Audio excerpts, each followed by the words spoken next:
Corona virus, lockdown और खेलों की सरगर्मियां इस वक्त रुकी हुई हैं, जमी हुई हैं, लेकिन ख़बरें हैं कि चली जा रही हैं। खेल पीछे रह गए हैं, इल्ज़ामात, स्कैंडल बहुत ज़्यादा तेज़ी से आगे आ रहे हैं। और आज हमने सोचा कि कुछ बॉल टैंपरिंग के हवाले से अपने शो में बात करते हैं। और इस हवाले से अब जबकि गेंद को थूक लगाने के हवाले से भी इंटरनेशनल क्रिकेट काउंसिल जो है वो ख़ासे तहफ़्फ़ुज़ात रखता है, तो ये भी बात आ रही है कि बॉल टैंपरिंग को जो है वो लीगल करार दे दिया जाए। पाकिस्तान के former test fast bowler Abdul Rauf साहब हमारे साथ मौजूद हैं। सबसे पहले तो अब्दुल रऊफ़ साहब, आपसे ये पूछूंगा कि वाकई बॉल टैंपरिंग होती है, और आप डोमेस्टिक क्रिकेट इतना लंबा खेले हैं, इस हवाले से बड़ी बातें होती रही हैं। जी बिल्कुल, बॉल टैंपरिंग होती है, और इसकी सिर्फ एक शक्ल में नहीं होती कि आप इसको वैज़लीन वगैरह से या किसी तरीके से शाइन करें। डिफरेंट मीन्स यूज़ करते हैं मुख्तलिफ प्लेयर मुख्तलिफ इलाकों के, या मुख्तलिफ जो खिलाड़ी हैं अपने अपने हालात के मुताबिक वो एडजस्ट करते हैं। तो इसमें सिर्फ एक जो वैज़लीन वगैरह या चैपस्टिक वगैरह से एक भी बॉल टैंपरिंग होती है। इसके अलावा बॉल की सीम खड़ी कर सकते हैं, ये भी बॉल टैंपरिंग की शेप है। इसके अलावा बॉल को वो एक साइड को रफ कर देना, उसके लिए अपने नाखून वगैरह यूज करना, या कोई ऐसी चीज़ें रेगमार वगैरह या और इस तरह की चीज़ें वगैरह, सैंड पेपर वगैरह यूज करते हैं। तो इसमें काफ़ी जो चीज़ें आ जाती हैं बॉल टैंपरिंग में। और मेरा ख्याल है कि जो आपने बात की है कि आईसीसी ने जो इजाज़त दे रहे हैं बॉल टैंपरिंग की, तो ये भी वही तरीका बन जाएगा जिस तरीके से इन्होंने इलीगल बॉलिंग एक्शन वालों को क्रिकेट खेलने की इजाज़त दी थी एक दौर में। तो इन्होंने तो आईसीसी ने तो कहा था कि जो जिसकी 15 डिग्री के नीचे बाजू का बैंड होगा उसको इजाजत दी जाएगी कि वो बॉलिंग कर सके इंटरनेशनल मैचेस में। अच्छा रऊफ, चूंकि आप सिर्फ बॉल टैंपरिंग तक बात कर रहे हैं तो आज इधर तक ही बात करेंगे, फिर वो इलीगल बॉलिंग एक्शन हम किसी अपने टॉपिक से हट जाएंगे। और आपने जिस तरह इस बात से इत्तेफाक किया, एतराफ़ किया कि डोमेस्टिक क्रिकेट किया, हर तरह की क्रिकेट में बॉल टैंपरिंग होती रही है। हमारे इसी प्रोग्राम में पाकिस्तान क्रिकेट टीम के साबिक कप्तान आमिर सोहेल साहब आए थे 4 मई 2020 को, और उन्होंने बबांगे दहल ये बात की थी कि कोई मीटिंग नहीं होती थी टीम की जब वो खेलते थे। या तो अच्छी बैटिंग परफॉर्मेंस से हम जीत जाते थे, या फिर बॉल छील कर बॉल टैंपरिंग करके हम मैच जीत जाया करते थे। उन्होंने कहा क्या था वो आपको दिखाते हैं।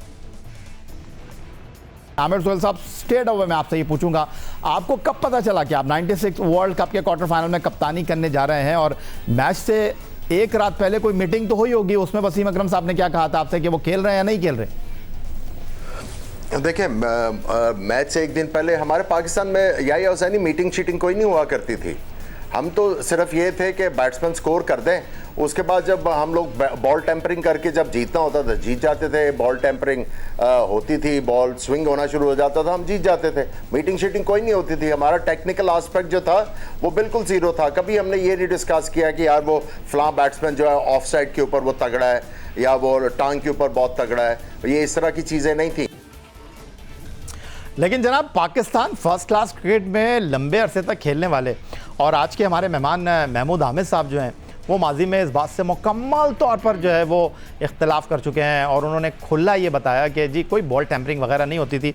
महमूद हामिद साहब, यही कहा था आपने, और आपने कहा था कि मैंने तो कभी बॉल टैंपरिंग देखी नहीं। आना कि मैंने आपके सामने ये सवाल रखा, आपने टोटली रिफ्यूज़ कर दिया। नहीं, मैंने ये नहीं कहा था। अच्छा, आपने क्या कहा था वो मैं दिखा देता हूं आपको, ताकि आपके लिए आसानी हो जाए। तो 4 जनवरी 2020 को महमूद हामिद ने हमारे प्रोग्राम में बॉल टैंपरिंग पर क्या कहा था, जरा वो देख लें। आपको बॉल बनाना आती थी? बॉल हम कभी बनाते कहते हैं इंग्लैंड के टूर पे वो खिलाड़ी बड़े जरूरी सिलेक्ट होते थे जो बॉल अच्छा बनाते थे। बॉल बनाना ये करना, ये बात ठीक है? नहीं, बॉल कब बनती थी? हमने तो कभी भी नहीं बनाई। नहीं, ये बॉल नहीं बनती थी। नहीं, बॉल कभी बनी नहीं। ये जो बॉल टैंपरिंग का इल्जाम लगा पाकिस्तान टीम पर 92 में, गलत था? कब लगा? वसीम अकरम पे, वकार यूनुस पे गलत था 92 में? टेंपर कभी इल्जाम बॉल टैंपरिंग का इल्जाम नहीं लगा? 92 के दौरा इंग्लैंड में क्या लगा? कहाँ नहीं लगा इल्जाम? कब लगा? कौन सी दुनिया में? किधर लगा? के दौरा इंग्लैंड में महमूद हामिद साहब, पाकिस्तानी प्लेयर तो कभी भी टेंपर करते हुए नहीं पकड़ा गया। कौन सा प्लेयर पाकिस्तान का पकड़ा गया? हाँ, शाहिद ने वो जो बस एक कर लिया था, तो वो हुआ है। और कोई इंसिडेंट बताया? 92 में नहीं हुआ ये। 92 में वकार यूनुस के ऊपर और उसके साथ वसीम अकरम के ऊपर बॉल टैंपरिंग का कोई इल्जाम नहीं लगा। नहीं, मैं आपसे ये कह रहा हूँ, देखिए एविडेंस के ऊपर बात करें। एविडेंस, कौन सी बॉल पकड़ी गई वो टेंपर करते हुए? नहीं पकड़ी गई। 2006 में ओवल में क्या हुआ था? क्या हुआ था? जो टेस्ट मैच फॉरफिट हो गया था, वो भी गलत है। वो डिफरेंट नहीं, आप तो कह रहे हैं एविडेंस दे, मैं तो आपको बता रहा हूँ 92 में क्या हुआ, उसका बाद में फैसला क्या हुआ? उसके बाद क्या फैसला हुआ? वो तो 2 बार फैसला चेंज हुआ, 2 बार फैसला चेंज हुआ। 2 बार फैसला पाकिस्तान चेंज के हुआ। हक में फैसला है देखिए ना। बात दरअसल ये महमूद आमिर साहब, बॉल टैंपरिंग के बहुत से केसेस हैं, आप तो बिल्कुल स्टेट अवे रिफ्यूज कर रहे हैं। मैंने आपसे ये पूछा कि कुछ ऐसे खिलाड़ी होते थे जो बॉल बनाते थे वो टूर पे सिलेक्ट हो जाते थे। नहीं ऐसे नहीं होता था कि सिर्फ बॉल बनाने वाला जो है वो टूर पे चले जाए। क्या कहा महमूद आमिर ने, ये आपने सुना। इससे पहले कि महमूद आमिर से मैं पूछूं, इसलिए कहते हैं पहले बोलो और उसके बाद पहले तोलो फिर बोलो। महमूद आमिर साहब ने बोला कि आप मुझे वाकयात बता दें कि ऐसा क्या, कब, कहाँ, कैसे हुआ है। तो हमने ये भी निकाला कि कब, कहाँ, कैसे ऐसे वाकयात हुए हैं और हमारे बॉलर्स पर इल्ज़ामात लगे, तो उस पर भी एक निगाह डाल लेते हैं। तो जनाब 92 के दौरान इंग्लैंड की मैं बात कर रहा था, ठीक वर्ल्ड कप के बाद। तो 92 इंग्लैंड के खिलाफ वनडे सीरीज़ में वसीम अकरम वकार यूनुस पर बॉल टैंपरिंग का इल्ज़ाम लगा।